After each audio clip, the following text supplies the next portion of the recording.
जो होते हैं कि उन्हें हेयर फॉल का इश्यूज़ जो होते हैं तो जो क्रोनिक हो जाते हैं या फिर उनको बहुत सारे शैम्पूज़ ट्रीटमेंट्स के बाद भी जब उन्हें रिलीफ नहीं मिलता है तो होम्योपैथी की तरफ वो अप्रोच करते हैं।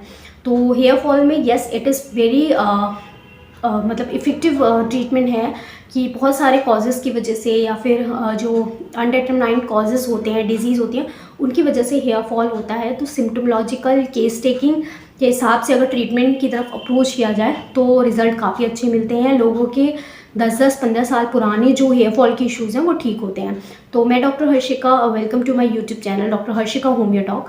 आज हम बात करेंगे कुछ हेयर फॉल से रिलेटेड कुछ मेडिसिन्स मैं आपके साथ डिस्कस करूंगी।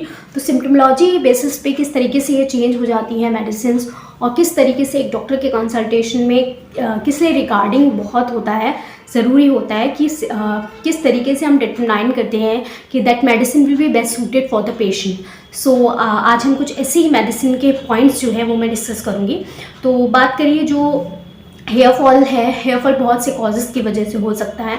सबसे पहले न्यूट्रिशन डेफिशिएंसी की वजह से हो सकता है कि आपको जो खाने में आपका जो पौष्टिक आधार है वो नहीं ले रहे हैं, या फिर कोई स्कैल्प पे कोई डिसीज़ या डिसऑर्डर हो सकता है, या फिर आप कॉस्मेटिक्स बहुत चीज़ें यूज़ कर रहे हैं जैसे प्रेगनेंसी के दौरान होता है, उस कारण में जो है न्यूट्रिशन डेफिशिएंसी।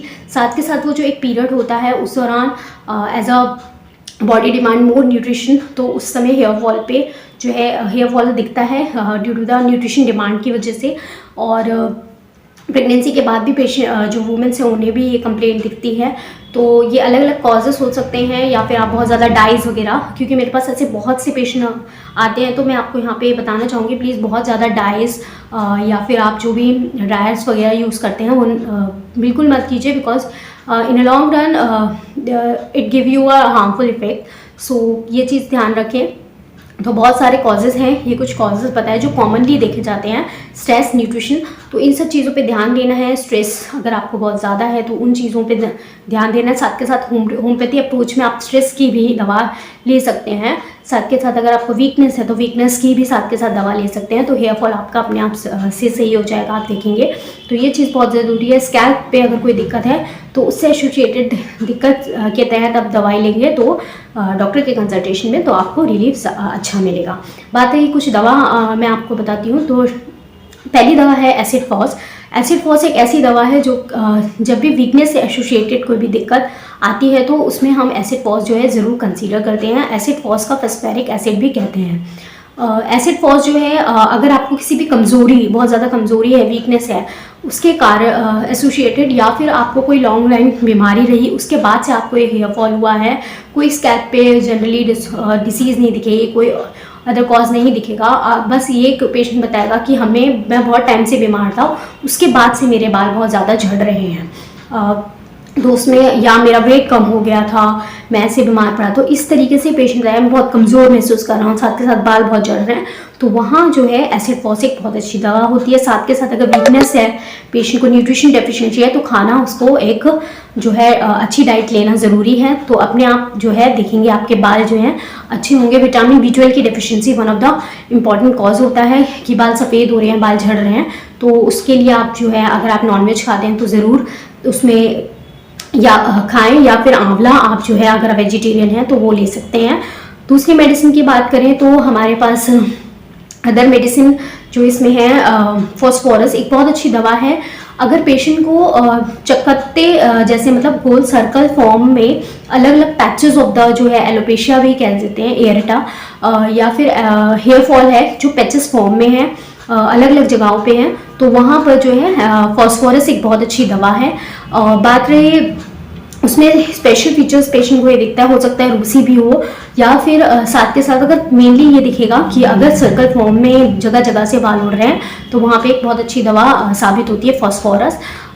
फॉस्फोरस को बहुत ही कॉशनली, ये जो भी दवा बता रही हूँ बहुत ही कॉशनली मिनिमम डोजेस इसकी डिमांड होती है, बहुत ज़्यादा रिपीटेशन पेशेंट अगर अपने आप से करता है तो उसको इतना रिजल्ट नहीं मिलेगा, क्योंकि पेशेंट्स का किस हिसाब से डोजेस रिपीटेशन करनी है वो एक डॉक्टर अपने एक्सपीरियंस से जो है क्लिनिकल उसको चयन करता है और रिजल्ट काफ़ी अच्छे मिलते हैं। साथ के साथ बात है तीसरी हमारी जो होम्योपैथिक मेडिसिन है विज़बिटन, इसमें बहुत अच्छी दवा है।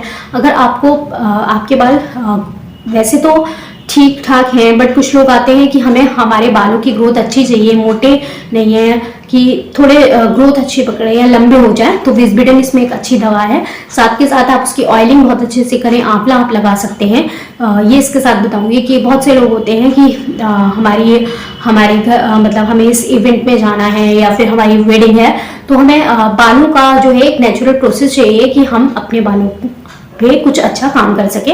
तो उसमें आप ये दवा जो है विस्बिडन जो है इसमें एक अच्छी दवा साबित होती है। Doses already told in consultation of doctor, otherwise 30 potency is a good, because विस्बिडन जो है एक मिनरल डेफिशिएंसी अगर है, अगर आपकी बाल की क्वालिटी अच्छी नहीं है, लेंथ है तो क्वालिटी नहीं है, या क्वालिटी ठीक ठाक है लेंथ नहीं बढ़ रही है, तो उसमें दोनों में ही ये काम करेगी, आपके बालों को ओवरऑल ग्रोथ प्लस हेल्थी भी बनाएगी। तो ये 3 मैंने दवा बताई। साथ के साथ अगर आपको प्रेगनेंसी के बाद अगर फीमेल्स में देखते हैं तो अगर हेयर फॉल बहुत ज़्यादा हो रहा है तो उसमें जो है नेट्रम्यू काफ़ी इफेक्टिव दवा होती है। पेशेंट बहुत ज़्यादा वीपी टेंडेंसी रखती है तो natrum mur one of the good medicine in the hair fall cases. Sepia अगर जो फीमेल है उनको हम देखते हैं मैनोपॉजल एजेस पे हेयर फॉल शुरू हो रहा है। मैनोपॉजल एजेस मतलब पीरियड जब खत्म हो जाता है at the age of around 40 to above 50, तो वहां पर ये जो है काफी अच्छी मेडिसिन साबित होती है सीपिया। तो all the medicine is very good suited in the 30 potency and but repetition जो होता है आप डॉक्टर की कंसल्टेशन के अंदर रह के ही करते हैं, because I have seen lots of patient daily on the hair fall के बहुत सारे केसेस में देखती हूँ। तो जो देखा जाता है कि इन होम्योपैथी वर्क वेरी वेल अगर हम एक मिनिमम डोज भी देते हैं।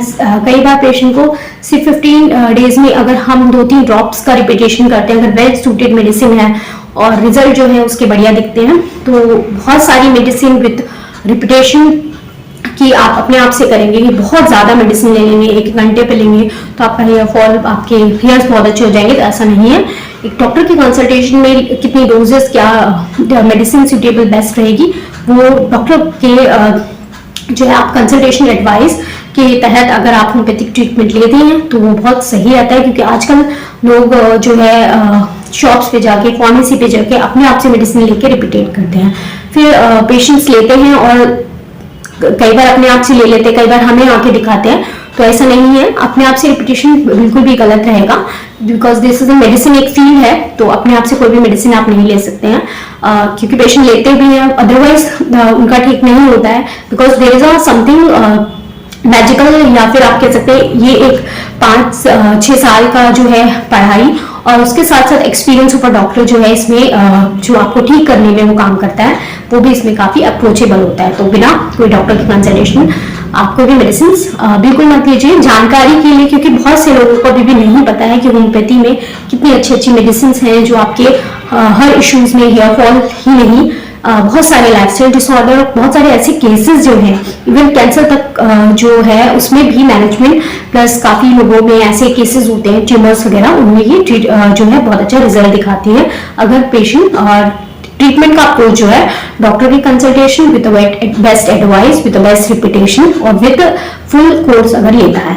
तो अगर किसी भी हेयर फॉल इश्यू रिलेटेड कोई भी आपको डिजीज है, scalp related, you can consult us. Stay safe, stay healthy.